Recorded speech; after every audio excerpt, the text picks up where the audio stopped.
The morning my son forgot my birthday for the fifth year in a row, I stood in my kitchen holding a cake knife in one hand and a single candle in the other, staring at a phone that hadn't rung once. Not a text, not a call, not even the kind of fake little thinking of you message people send when they remember at the last second. Nothing. Outside, the wind was tapping against my front window, and the whole house felt too quiet, like it was holding its breath. I had baked a vanilla cake the night before because I kept telling myself this year would be different. I had even bought blue candles, the kind my son used to say reminded him of summer. Back when he was small, he used to climb into my lap and beg me to let him blow them out twice, once for the wish and once for the fun of it. Now he was 42 years old, with a wife who spoke to me like I was a stranger and a teenage son who only looked up from his phone when he wanted money. I was about to put the cake back in the fridge when the doorbell rang. For 1 second, my heart jumped so hard I nearly laughed. Maybe, I whispered to myself, already reaching for the towel on my shoulder. Maybe he's here. But when I opened the door, it wasn't my son standing there. It was my neighbor, Mrs. Evelyn Brooks, wearing a yellow sweater, pearl earrings, and the warmest smile I had seen in years. In one hand, she held a bouquet of grocery store daisies. In the other, she carried a paper bag that smelled like fresh bread. "Happy birthday, Mara," she said softly, like she was speaking to someone she truly loved. "I figured you shouldn't have to spend this one alone." I just stood there for a second, stunned. Nobody had said that to me in a long time. Not because I was difficult, not because I asked for much, but because somewhere along the way, my own family had learned to treat my presence like background noise. Evelyn's smile faded when she saw my face. "Oh, honey," she said. "He forgot again, didn't he?" I tried to lie. I really did. "No, it's fine. He's probably busy." She looked past me at the untouched cake on the counter, then back at me. Then she stepped inside without waiting for an invitation, like a person who already knew the answer. "Busy people still call their mothers," she said. I laughed, but the sound came out broken. That was the moment everything started to change. My name is Mara Collins, and by the time that birthday came around, I had spent 5 years making excuses for my son's absence. 5 birthdays. 5 holidays. 5 little disappointments tucked into my chest until they felt like part of the furniture. My son, Ethan, had not always been this way. When he was young, he was bright and funny and eager to please. He would run to the mailbox before I could get there, as if every envelope contained a treasure. His father, Robert, used to say Ethan had my eyes and my stubbornness.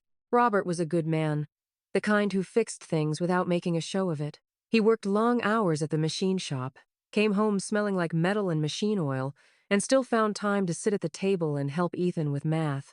When Robert passed away, Ethan was 29, already married to a woman named Dana, and already acting like grief was an inconvenience. I remember the day of the service. Dana wore a black dress so tight it looked uncomfortable. She kept one hand on Ethan's arm and whispered in his ear every time someone from my husband's old job tried to speak to us. Half the time, Ethan looked past them instead of at them. He didn't cry until everyone had gone, and even then I think he was crying because he knew he was being watched. After that, he started coming around less. At first, I told myself it was grief. Then I told myself it was work. He said he was trying to build something for his family. He said he was under pressure. He said Dana was stressed, the boy was stressed, everybody was stressed. Every excuse sounded reasonable when spoken in the right tone. Then one day I realized I was the only one still calling it reasonable.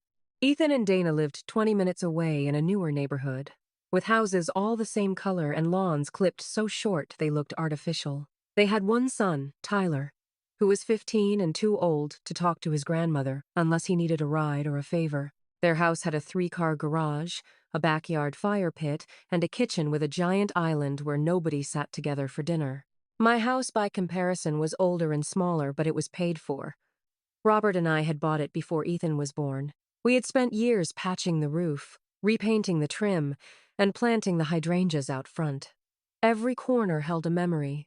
The scrape on the floor by the hallway was from Ethan learning to ride a skateboard inside the house because he was convinced the weather was too exciting to practice outside. The scratch on the kitchen cabinet was from Robert dropping a wrench in a hurry one morning when Ethan had feverish dreams and needed a cold cloth on his forehead. It was the kind of house people don't just live in. It becomes part of your bones. After Robert passed, I thought Ethan would come around more. Instead, he and Dana began talking about simplifying. That word should have made me suspicious from the beginning. "Mom," Ethan had said one evening, standing in my dining room with his hands in his pockets, not sitting down because he never stayed long enough to settle in anymore. "You don't need all this space anymore. It's too much for one person." I remember looking at him across the table and asking, "Too much for who?" He smiled too quickly. "You know what I mean." I did know what he meant. He meant my house was inconvenient to their plans. Dana leaned against the doorway and said, "It would just make things easier if everything were under one roof. You're getting older. Tyler will be off to college soon. You shouldn't be sitting out here alone." That was the first time I saw the shape of what they wanted, though I couldn't yet name it. I told them I was fine. I told them I liked my home. I told them I wasn't ready to move. Dana's mouth turned tight. Ethan avoided my eyes. Then, not long after, the phone calls stopped being friendly and started sounding rehearsed. Dana would mention taxes. Ethan would mention maintenance. Both of them would mention how expensive things were getting, how hard it was to manage, how much sense it would make if I just signed things over now, while I was still clear-headed. That last phrase made me cold, still clear-headed, like I was a candle one wind gust away from going out. I said no. Then they started forgetting little things. My birthday, Mother's Day, Christmas, my anniversary with Robert. The soup I dropped off untouched on the porch because we already ordered food. The sweater I bought Tyler that somehow vanished into his car and was never mentioned again. Every missed call, every unanswered text, every canceled plan piled up until I stopped expecting anything from my own family. And then Evelyn moved in next door. She was a widow, too. But unlike me, she had a way of walking into a room like she belonged there. Silver hair cut just above the shoulders, lipstick always neatly applied, and an opinion about everything from tomatoes to trustees. The first time we met, she brought over a lemon loaf because she said the smell of my lilacs reminded her of her own mother. I expected polite neighborly chatter. What I got was a woman who knew how to listen. She listened when I talked about Robert. She listened when I tried not to sound bitter about Ethan. She listened when I admitted I had started taking my glasses off just to hide the fact that I was checking my phone for messages that never came. And that morning, when she walked into my kitchen and saw the cake, the silence in my house seemed to embarrass her on my behalf. "What do you have there?" she asked, nodding toward the counter. "Nothing important," I said. She raised one eyebrow. "Mara." I let out a long breath and set the knife down. "My birthday cake. I made it last night. Ethan usually calls by noon. Sometimes Dana posts something on social media and forgets to tag me, which is almost worse." Evelyn's face tightened in a way that told me she was trying not to say something sharp. Instead, she held out the daisies. "Then we'll do better than that." I blinked at her. "We?" She smiled. "Yes, we. You're not spending your birthday sitting in here with a cake and an empty phone." I should have said no. I should have told her it was ridiculous, that I was too old for surprise parties and sad enough already. But the truth was, I was so hungry for kindness that I nearly cried before she finished speaking. "Soy Heron." What followed still feels unreal, even now. She opened the paper bag and pulled out fresh bread, a little container of chicken salad, strawberries, and a tiny bakery tart she'd picked up downtown. She found my good plates and set the table herself. When she saw my old record player in the corner, she asked if it worked. When I nodded, she grinned like a child and found a soft jazz record in the hall cabinet. A minute later, music was drifting through the room. Then she made me sit down. "You're the birthday girl," she said. "That means you are not allowed to wash a single dish." "I'm not used to this," I admitted. "No," she said, slicing bread. "You're used to being underappreciated." The sentence landed so cleanly that I laughed through the sting in my eyes. We ate lunch together.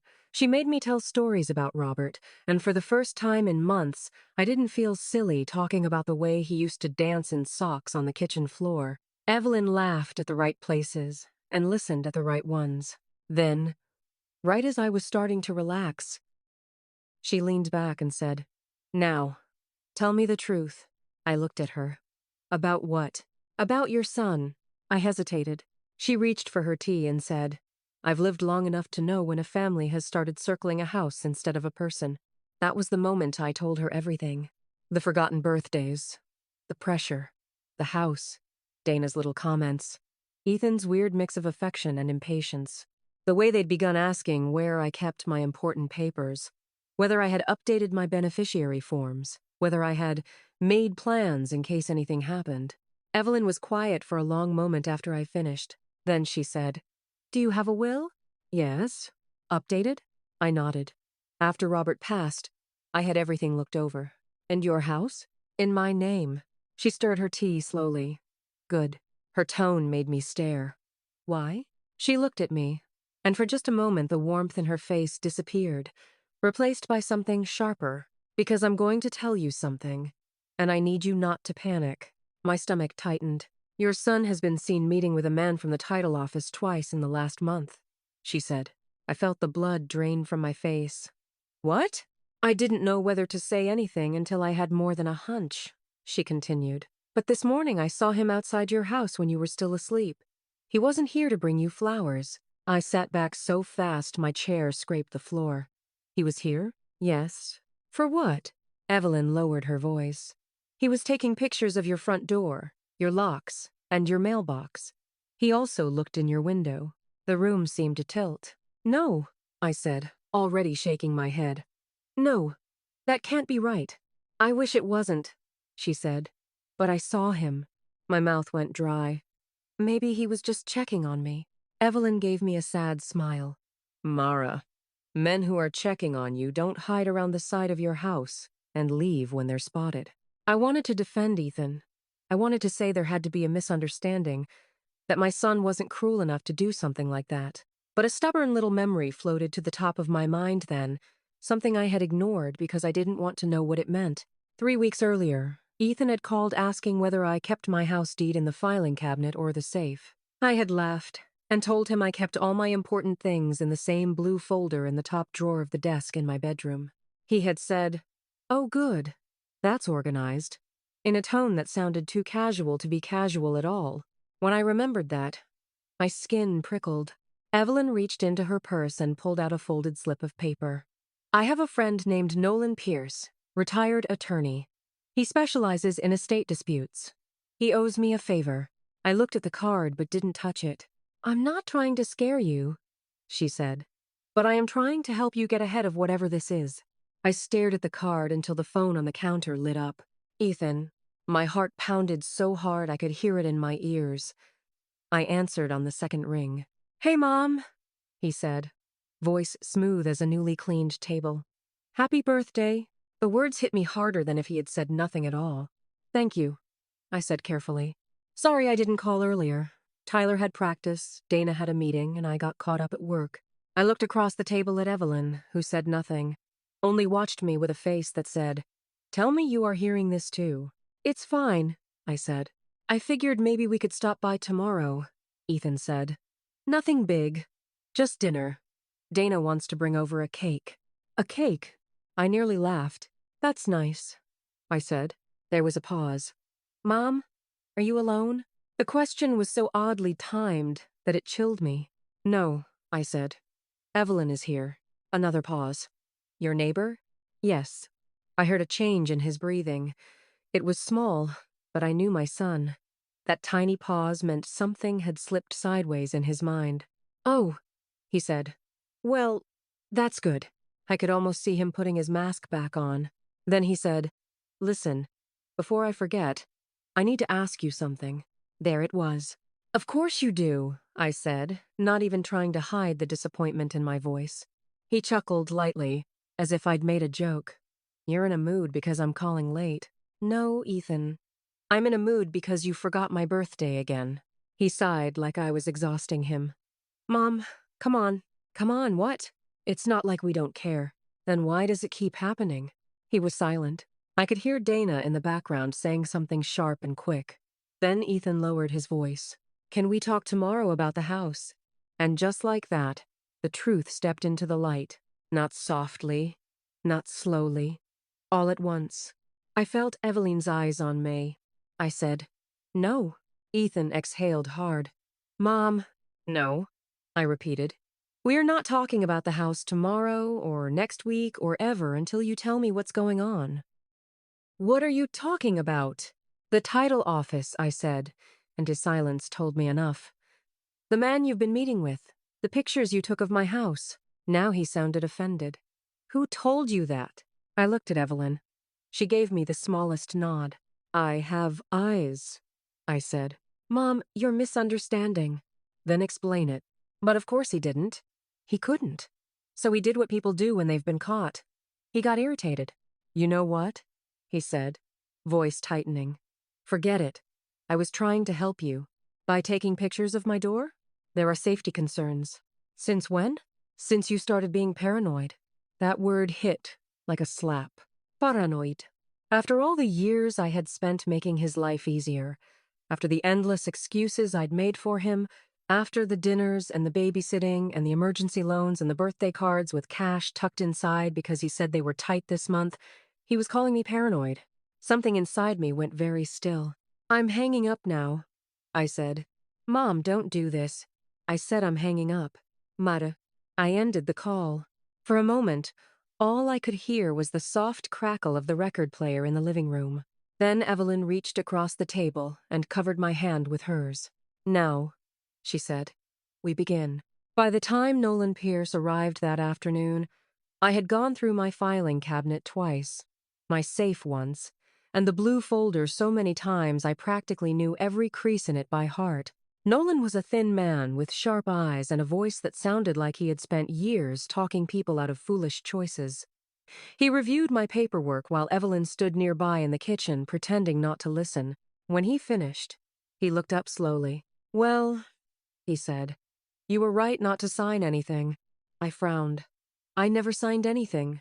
He tilted the papers toward me. "You did not sign these. Someone else tried to." I stared at him. "Tried to?" He pointed to a loan authorization and a transfer request attached to a property review form.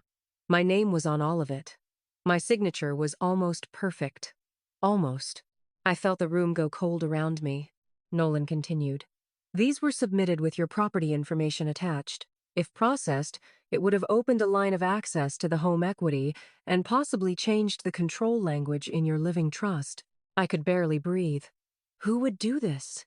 He looked at me with professional kindness, which somehow made it worse. "That's what we need to find out. But I would strongly advise you to secure every document in your home, change the locks, and not discuss your finances with anyone in the family until we have a clear picture." Evelyn crossed her arms. "I already told her." Nolan glanced at her with the faintest smile. "I suspected as much." I sat down slowly because my knees had started to shake. Ethan had tried to forge my signature. My son. My own child. The thought was so monstrous my mind refused to hold it in one piece.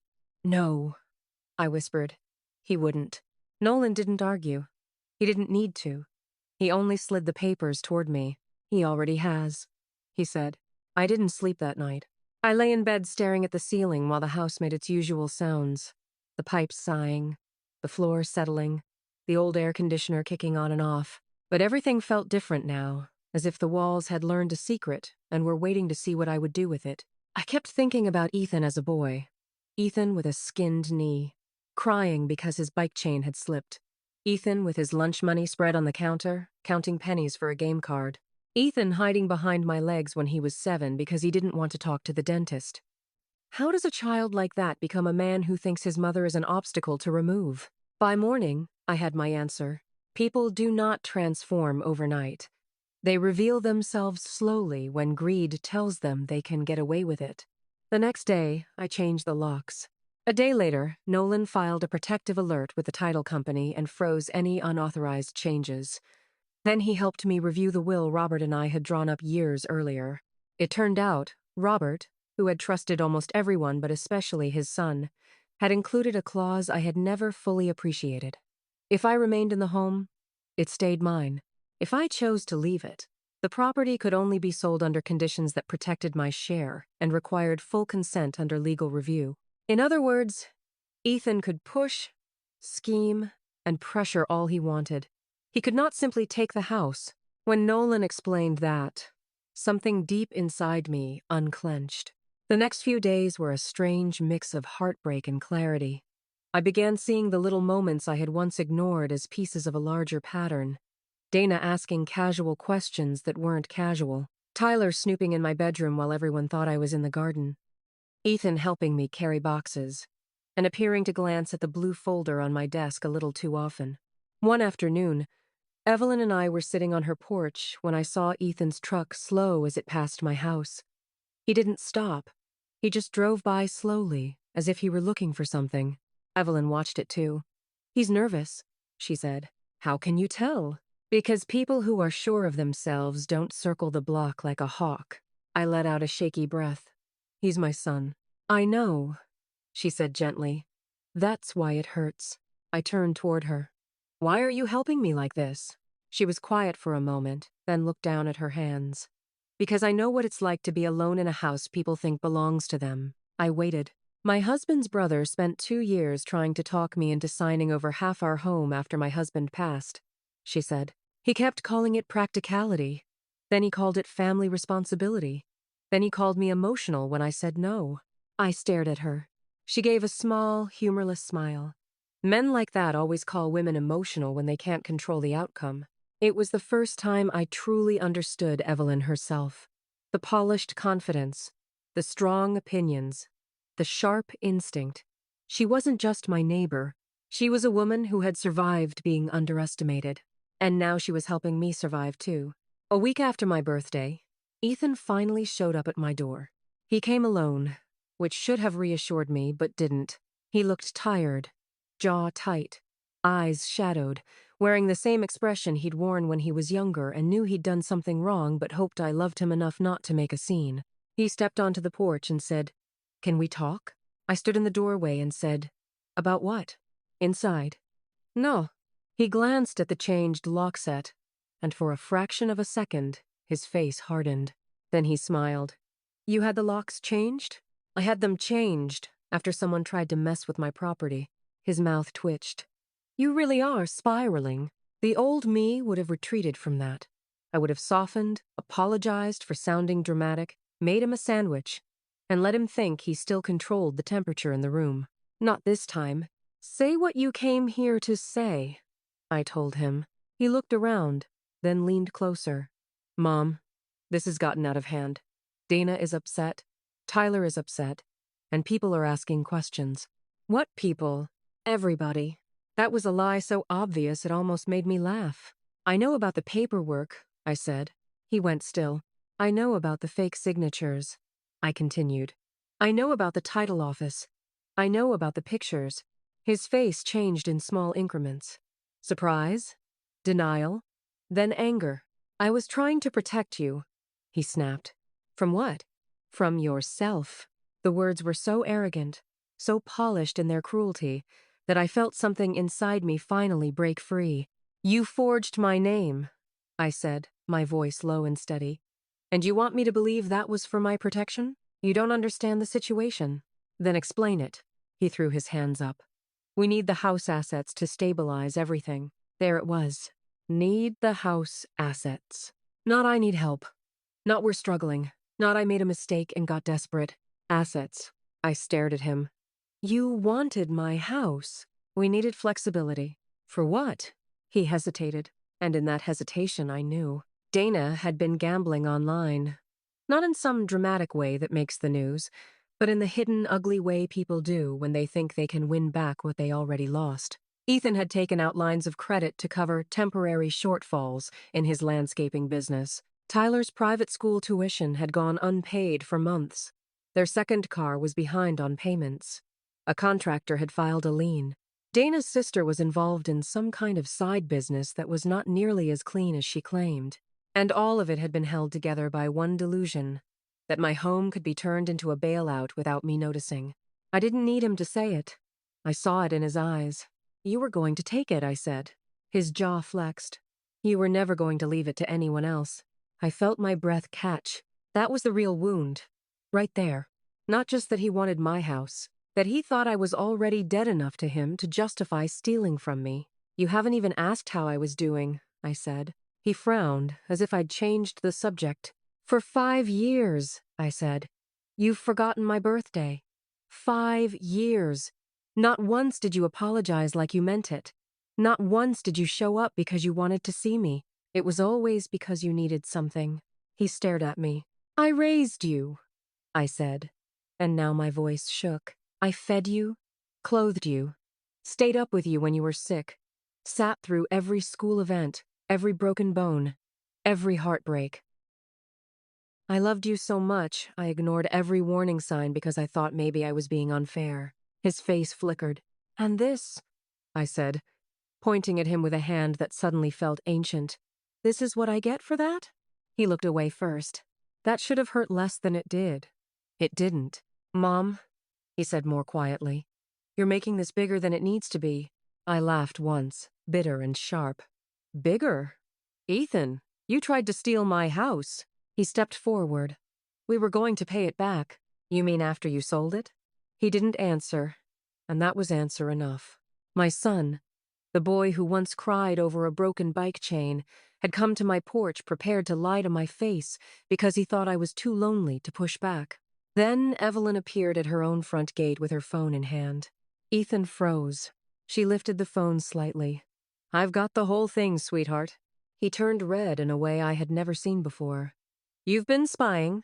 I prefer the term documenting, she said. He looked from her to me, then back again. And for the first time since this started, I saw real fear in his eyes. Not fear of being caught. Fear of being seen clearly. I expected him to explode. Instead, he went still, then said in a flat voice, You think you're winning? I stared at him. He took a slow breath. Fine. You want honesty? You're impossible. You're alone in that house, acting like everything is still 1994.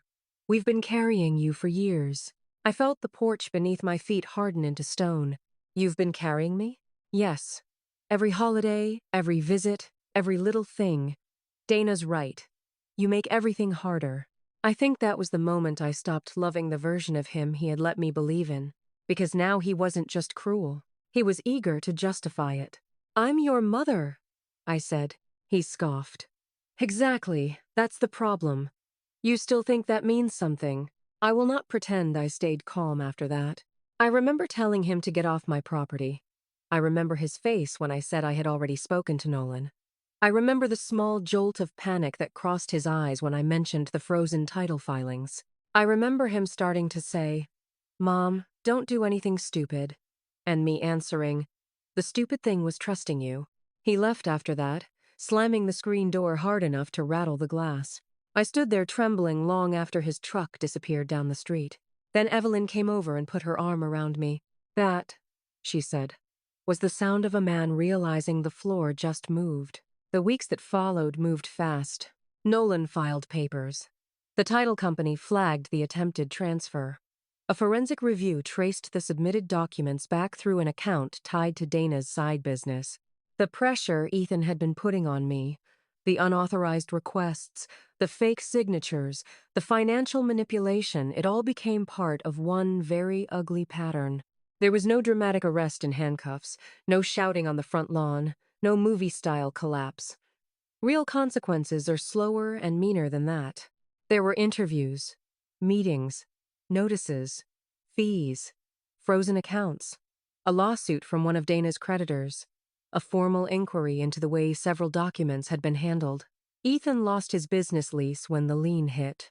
Dana's carefully curated image cracked the second her accounts were reviewed. Tyler, who had been repeating whatever his mother told him for years, suddenly discovered the world had teeth. The first person to call me after all of it began was Tyler.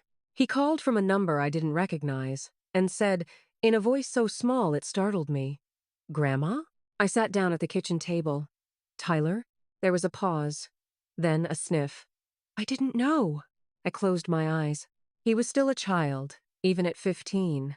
In the terrible way children are always collateral damage when adults become greedy. I know, I said. I thought Dad was just handling things, he said. Mom said you were being difficult. My chest hurt at the sentence. Tyler, I said carefully, you need to understand something. Grown-ups can be wrong, even when they sound confident. He went quiet. Then he said, I'm sorry, Grandma. I believed him. That call broke something open in me. Not because it fixed anything, but because I realized the pattern could end if someone told the truth before it became a habit. A month later, Ethan stopped by again. This time he looked different. Not broken exactly, more stripped bare. He stood on the porch with no anger in his face, no rehearsed explanation, no demand. Just a tired man in a wrinkled shirt holding a paper envelope. I didn't invite him in. He didn't ask. He handed me the envelope and said, I'm not here to argue. Inside was a handwritten apology and a check from the remains of one of his accounts. It wasn't much. It wasn't enough. But it was real. Or at least as real as he could manage by then. I know it doesn't fix what I did, he said quietly. And I know saying sorry after the fact sounds useless. I said nothing. He swallowed. Dana moved in with her sister. That surprised me, though I don't know why. She took most of the furniture, he added. And Tyler wants to spend weekends here, if that's okay. The mention of Tyler softened me in spite of myself. Ethan looked older than he had a month before. Not wiser, just older. Consequences do that. He rubbed the back of his neck. I messed everything up. Yes, I said. He nodded once, as if he'd expected that.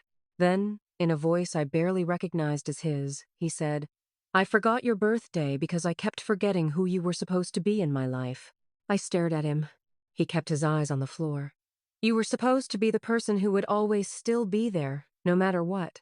So I treated you like you would be. I felt my throat tighten. He looked up then, and for the first time in years, he didn't look like he was trying to win anything. I was wrong, he said. I wanted to reach across the years and fix everything with one sentence. I wanted to say I forgive you and have that make the pain disappear. But it doesn't work that way. Healing is slower than betrayal. It arrives in pieces. So I told him the truth. I'm not ready to forgive you, I said. He nodded. And I don't know when I will be. He nodded again. But you are my son, I added. And Tyler is welcome here. His eyes filled, and he looked away quickly, embarrassed by it. Before he left, he said, Are you okay? It was such a simple question that I almost cried. I looked past him toward Evelyn's house, where the curtains fluttered in the window and a small ceramic bird sat on the sill. Then I looked back at my son. I am learning to be, I said. He stood there for a moment longer, then gave a small nod and walked away without another word. The next birthday I had was the first one in years that didn't feel like a test. Evelyn organized the whole thing, though she pretended it had all happened accidentally. She invited her church friends, the woman from the bakery, the retired mail carrier from 2 blocks over, and Tyler, who arrived carrying flowers he had chosen himself because he said he didn't know what kind old ladies liked, which made us both laugh. Even Ethan came. He didn't arrive with speeches or excuses. He just brought a grocery store cake, plain white frosting, and a card that was probably the first one he'd picked out with his own conscience instead of someone else's direction. He stood awkwardly by the door until I pointed to the chair. He sat. That alone felt like progress. We ate too much food, told old stories, and laughed at the wrong times. Evelyn insisted on candles. Tyler insisted on 2 songs. Someone brought lemon bars, and someone else brought a casserole that nearly started a debate because no one could agree on what it was supposed to be. At one point, as the room filled with noise, I found myself standing near the kitchen doorway looking out at the little crowd in my home. My home, my real family wasn't the one that had my blood in it. It was the one that showed up. It was Evelyn, who knew how to make a person feel seen. It was Tyler, trying so hard not to become the worst version of the adults around him. It was even Ethan, in his damaged, humiliated way, trying to learn that love is not a debit account you empty when you need a loan. Later that evening, after everyone had left, Evelyn and I sat on the porch with 2 cups of tea and the last of the cake between us. The sky had gone deep blue, and the first stars had started to show. She leaned back in her chair and sighed happily. See? Much better than last year. I smiled. Last year I was alone. Yes, she said. And now you're not. I was quiet for a while. Then I said, do you ever think it's strange, the way life works? She glanced at me. I spent years trying to get my son to love me better, I said. And all it took was one neighbor with bread and daisies to remind me I deserved more. Evelyn laughed softly. Honey, sometimes the people who save us are the ones who weren't raised to take us for granted. I let that sit with me. The house behind us was warm and full of leftover laughter. The yard lights glowed softly in the dark. Somewhere down the street, a dog barked once and then went quiet. I thought about the lies, the attempts, the greed, the way my own child had believed he could build his future by taking apart mine. I thought about the humiliation he would carry for years. I thought about Dana, who had built a life on appearances and lost it the second she mistook control for love. I thought about Tyler, who would someday understand why adults can become dangerous when they stop feeling grateful. And I thought about justice. Not movie justice. Real justice. The kind that arrives in legal papers and frozen accounts and apologies that come too late to erase everything. The kind that doesn't undo the wound but does stop it from spreading. The kind that lets the person who was wronged keep their home, their dignity, and the right to say no. Evelyn touched my arm lightly. You okay? I looked at her and felt something warm and steady rise in my chest. Yes, I said. I think I am. And for the first time in a very long time, I meant it. Because my son forgot my birthday for the 5th year in a row. But the neighbor next door remembered the person I still was. She remembered that I was not a burden, not a backup plan, not a house to be harvested. She remembered that I was a woman who had built a life, held it together, and survived enough to know the difference between being needed and being loved. And when the truth finally came out, the people who had treated me like an obstacle lost everything they had tried to take from me. Not because I was lucky, not because I was cruel, but because sometimes, when you spend years making yourself small so others can stay comfortable, life sends you one honest person in a yellow sweater to remind you that you were never meant to disappear. That night, after Evelyn went home, I stood in my kitchen and looked at the cake still on the counter. Blue candles, white frosting, a small, crooked slice missing from the side where Tyler had stolen a bite. I smiled to myself, then lit one candle anyway. Not because I was asking for a wish, because I had already gotten one. I blew it out alone, in the warm quiet of my own house, with no one stealing the moment from me. And this time, when the smoke faded, I didn't feel empty. I felt free.